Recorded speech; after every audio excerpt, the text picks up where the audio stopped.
Hey guys, Mars Thinking here, bringing another Dragon Ball Z Dokkan battle video. And so tomorrow morning UK time, this video is going to be going up at I think 8 PM UK time, so 11.5 hours from now.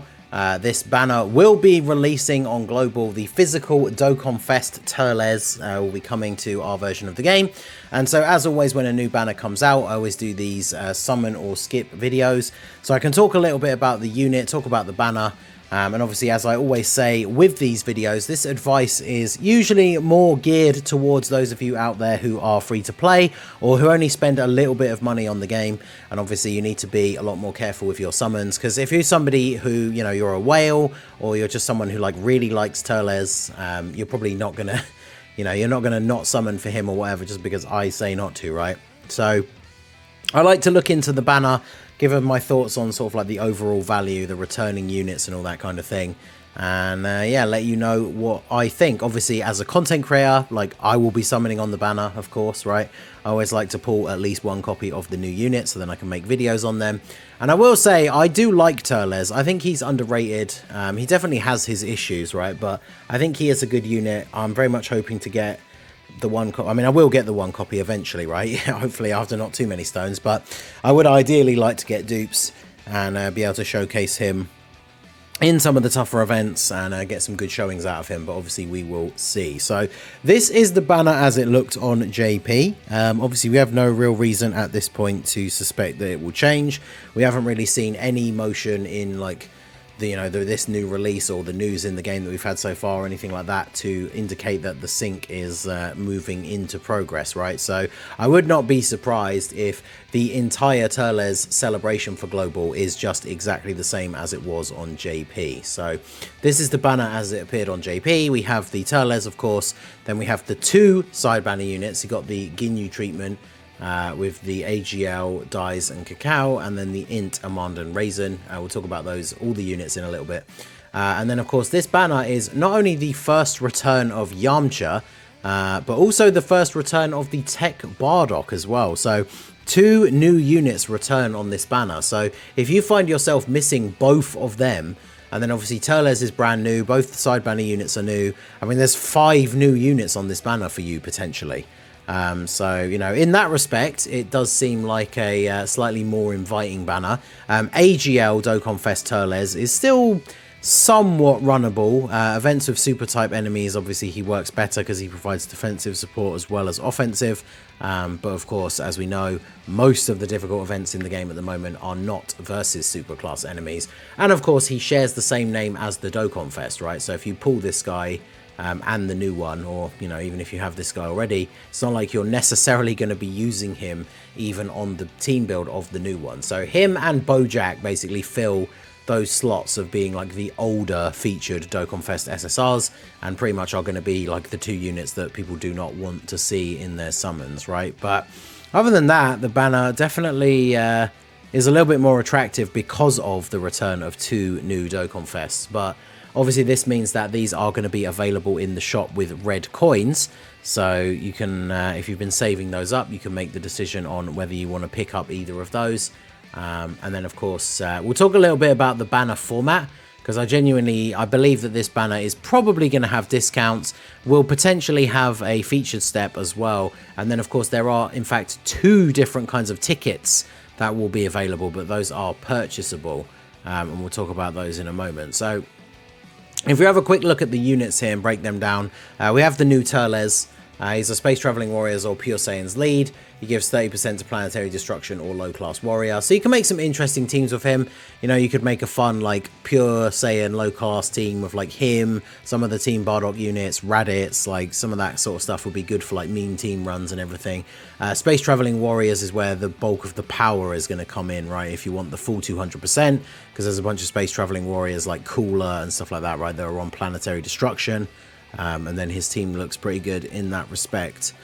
He infinitely stacks attack on his super, so the more supers he does, the more powerful he gets, the more powerful his active skill will be when you eventually use it. And he does recover HP on super as well, so, you know, in turns where he's getting multiple supers, you can end up recovering quite a lot of health. And then unfortunately, the biggest sticking point with this unit that is very disappointing, and that all we can do at this point is hope that this will be rectified at some point in the future with the new content that they bring out. Although, of course, this guy came out on JP at the end of May, and there still has not been anything released since then on JP. But you need a Goku family enemy, or an enemy whose name includes Kid Gohan. And then you get his entrance animation, which is a permanent 3-key and 18% attack for all extreme allies. So if you have 2 of him, if you're running the double Turles leads and you actually get this to activate, you're going to be having 6-key and 36% attack for all extreme units on the team, which is pretty crazy, especially when you start factoring in like LRs on the team and stuff like that, right? Getting 6-key, but it's just unfortunate that this ability is locked behind a very, very restrictive condition. And the intro animation is cool as well, and the OST and everything, but you're just very rarely ever going to see it, which is very disappointing. So he does have relatively good stats. He has a built-in chance of doing an additional super when HP is 50% or more. And then as you attack, you build up key and damage reduction. So each super attack performed, he gets 2 key up to 8, 5% damage reduction up to 20, and 40% defense up to 160. So it's 4 times for each. Now remember, he has a chance to additional super in his passive, and then even at 55% as a physical unit, he has a chance to additional from the hidden potential. So he can get 3 supers in the first turn, which then obviously is going to have him stacked up with key, 15% damage reduction, an extra 120% defense. Like, he certainly can be relatively good, but I think the newest lot of difficult content that has come out with the red zone stages and how hard they are, it does definitely show up weaknesses in these units that need to build up to be good defensively. So that could be an issue as well. In some of the older events, like the slightly longer ones that give you a chance to build up, then obviously he is going to perform a little bit better. He also has attacks effective against all types and launches another attack that has a high chance to become a super, starting from the turn in which he performs the 6th attack. So again, if you get the good RNG, although this is only attack, right? But if you should be able to get this with good RNG for the hidden potential after 2 appearances, right? Because the attack in his passive could just be a normal, but then as long as you get the hidden potential to proc, even if it is just a normal, that counts as obviously 3 attacks. So then if he does that for the first 2 turns, then you've gotten 6 attacks in his first 2 appearances. So that can certainly be pretty good. His active skill is an attack, greatly raises attack temporarily and does ultimate damage to the enemy. So as we already said, he is an infinite stacker. So the more supers he gets off, the more powerful his active skill can be, which is very, very good. You can use it from turn 3 with the same very difficult condition as his intro, or it can just be activated from turn 6. Now, as we've seen with the Rose Rage mode, it's actually not that bad. You can get to turn 6 in some of these harder stages, but you are definitely getting closer to the end. But I mean, if this guy has been getting off a bunch of additional supers, his active skill is certainly going to do a decent amount of damage. So Turles is certainly very good. We have the 2 side banner units, Dies and Cacao. These guys are interesting. They're basically, it's very funny how similar these 2 units are. These guys to Jace and Berta, and these guys to Rakuma and Guldo. Because these guys, they get built-in additional attacks. They have built-in chance to dodge and crit. They don't provide any support to the team, and they get extra buffs for like dodging if they're the 2nd or 3rd attacker in the turn. So if you're running Turles' team and you've pulled both his banner units, these guys are more so going to be like a 3rd slot floating unit. They can do some okay numbers, but they're basically just kind of relying on dodge, right? Like against the toughest bosses, they will get incinerated by a super attack. So if you pull these guys with dupes, you probably are just want to go full dodge, if you even end up using them at all. Whereas these guys are the equivalent to the Jason, but the Rakuma and Guldo. These guys are supporting planetary destruction allies, which is good. They also give space traveling warriors allies who are planetary destruction additional support. So they give essentially for like Turles himself 1 key, 30% attack, 50% defense, and 10% chance to crit, which is good. They guard all attacks and have 20% damage reduction as the 1st attacker in the turn, and then they launch an additional super and get extra attack as the 2nd or 3rd attacker. and they get extra attack and defense each time guard is activated. Guard is activated. The wording for this will include dodging. So these guys are just a full dodge unit as well. You put them in slot 1, even if they dodge, they build up this extra defense. So ideally, you know, even in events that are difficult right from the jump, you get a few dodges off straight away to get those buffs, and then with the extra defense and that damage reduction, they'll be able to tank attacks a little bit better, right? So these guys, if you only pull one of the 2 side banner units and you pull Turles, you want it to be these guys, right? So hopefully I can get at least one of both, ideally dupes for both, but I guess we will see. But yeah, these guys are pretty good. And then when it comes to the returning units, so Yamcha is a unit that I only pulled 1 copy of. I've had him at 55% since his initial release. And I will say at 55%, I have found him a little bit disappointing. So if you're somebody who doesn't have him and is considering summoning on the banner so you can get your first copy of him, he can be very good at 55%. I'm definitely not trying to suggest that he needs dupes to be good, but I think his biggest problem is his main defensive capabilities come from his ability to dodge. So at 55%, when he's got the lower stats and everything, and of course no extra hidden potential juice for, you know, you might want to give him extra dodge, that kind of thing. With the lower stats and the no extra hidden potential abilities, I just often find that in the very difficult content, he just gets me killed by not dodging some of these harder hitting attacks. Which is very unfortunate, but he is a solid unit. He has a good leader skill. He has a good team. He's definitely a unit like worth having in your box for some of these other team builds, but at the same time, I don't think he's a unit that you need to have, right? Like Saiyan Saga is a team that still definitely needs more buffs, needs more cohesion. Earthbred fighters, like we obviously have other leaders for that now that are probably better, like 23rd World Tournament Goku. So this guy, whilst he is still good, I definitely don't think it's worth summoning on the banner just to get him. And then, of course, red coins, it just kind of comes down to what units are you missing, how many coins do you have. But, you know, he is a very solid unit. And then, of course, we have Tech Bardock, who, you guys know I'm a big Bardock fanboy, but, I mean, the latest releases of difficult content have not been kind to our boy. As long as we have a Goku on the team, he gets the Scouter for 5 turns, which is very, very useful, of course, because in these new difficult events, I mean, the wrong unit taking a super on the turn can just instantly be GG. So knowing where the super is definitely very, very good. But he relies on Rainbow Orbs in order to get all of his stats. And all of his abilities, especially 2 at the minimum, right? You need to get 2 Rainbow Orbs to get the additional attack and defense 50%, but he only creates Rainbow Orbs for the first 5 turns. So not only does his Scouter run out after that, but then he also is no longer creating Rainbow Orbs, and if you can't pick up 2 with him, you're not getting that extra attack and defense. Now, he does build up with each super attack performed. I was fortunate enough to Rainbow Mine on his initial banner. Funnily enough, I just got incredibly lucky.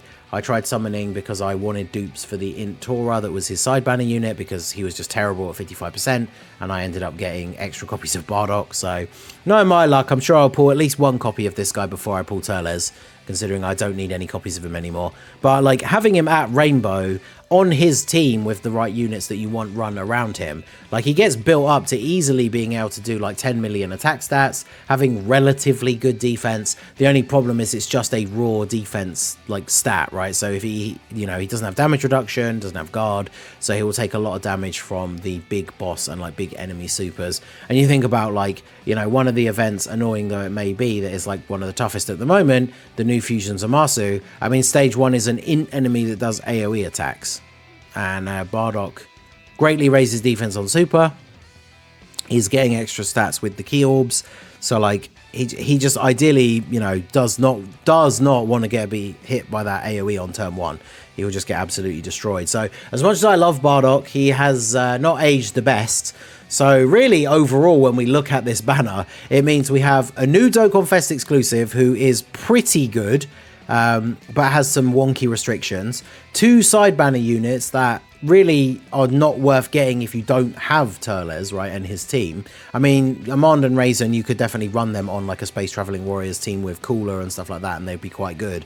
And then we have 2 returning Dokkan Fests, one of which, Yamcha, is definitely very capable, but not really, I don't think, that great at low dupe levels. And then we have Tech Bardock, who, whilst he is a fun unit for sure, has already aged quite significantly. So you can probably see where I'm going with this. Like, even though I think Turles is a good unit, and I think once you get dupes in him and he's link level 10 and you're running the right team and all that kind of stuff, like, he can look very good.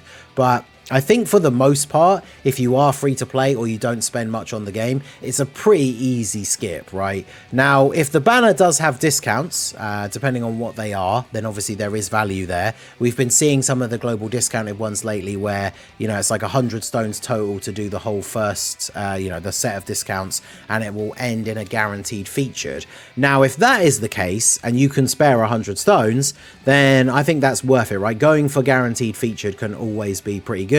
You know, you might pull Turles, you might pull Bardock, you might pull Yamcha, and for 100 stones just to snag a copy of one of them, I think would definitely be very good. But then you do have to bear in mind that summoning is always RNG, and you could do that 100 stone like discount set and then get, like, you know, Bojack or something. So that is definitely something to bear in mind. And the thing you have to think about is what's coming up in the future. So if we don't see any movement around the sync and things starting to speed up or anything like that, the next Dokkan Fest that comes out will be the beginning of November, will be the Super Trunks, and then mid-November we have Heroes, and then at the end of November we have Limit Breaker Super Saiyan 4, sorry, not Limit Breaker, Full Power Super Saiyan 4 Goku. We might get Limit Breaker Super Saiyan 4 Vegito for Heroes, but who knows. Full Power Super Saiyan 4 Goku. And out of all of those releases, you know, you guys know I gas up the Heroes agenda, but for those of you who are looking for the smartest place to spend stones, out of all of those things that I just mentioned, the Full Power Super Saiyan 4 Goku is definitely going to be the better unit and the better investment out of all of those. So if you are someone on the fence about summoning for Turles because you do like the unit, but you are someone in that bracket, right, where you have to be a bit more careful with your summons, whether it's free to play, spend very little, maybe you do spend a bit here and there, but you're obviously tapped out after the worldwide celebration, I do unfortunately think Turles is an easy skip. Maybe do the discount rotation. And then, of course, if you are somebody who does spend money on the game, shout out to my boy Proton for the data download info. We have two ticket types: normal Dokkan Festival tickets and then premium Dokkan Festival tickets. So, assumingly, these are both still going to be ones that are available that you buy from the barbershop, from the Pilaf Trove. I guess it's not really even called that anymore, right? It's just the shop section now. But you'd buy these from the shop. Now, premium Dokkan tickets, when they put the premium word on them somewhere, it usually implies guaranteed featured. So what's going to be interesting is how they do these tickets. I could imagine this being like the staggered packs, right? Where you buy, like, the cheap pack will give you 5 tickets. The next pack will give you, like, you know, 15 or 20 tickets or something like that. And then the highest tier pack will give you maybe just one of these, like, premium tickets that gives you one of those, like, 10 unit multis or a 20 unit multi or something like that, where the final slot is guaranteed featured. So if you're somebody who does spend money on the game, I always say this in these videos, the tickets are good value. If you spend money on the game already anyway, it's cheaper to buy the tickets and use them because you were going to summon on that banner, because obviously the tickets can only be used on that banner, than it is to buy stones and then summon on the banner. Now, obviously, if you don't want to summon for Turles, it makes more sense to just buy the sale packs from this celebration and then keep them. But if you want to try and summon for Turles, it works out cheaper in terms of the number of summons, like the number of units you get for tickets, than it does for the number of units you would get from buying even the sale packs of stones. So if you do want to try your hand at summoning for Turles and you are a spender, then obviously the tickets are a good way to go. But obviously, you know, if you're free to play, you don't buy anything like this, so you unfortunately do not get the option. But I obviously will be buying all the tickets and everything. I will be live summoning. I go live for my early stream at the normal time, so that will be half an hour before the banner comes out. I will be getting all the ticket packs and all that stuff, so hopefully we will get some good luck on the stream. So let me know what you guys think down below in the comment section. Are you going to be summoning for Turles? Is it a skip for you? Are you going to try the tickets and that's it? Let me know down below in the comment section. So that is going to be it for the video, guys. This has been the Masked Ningen. Smash that like button, subscribe to the channel if you are new. Check out the links down below for the Discord and the merch store, and I will see you all again soon. Have a good one.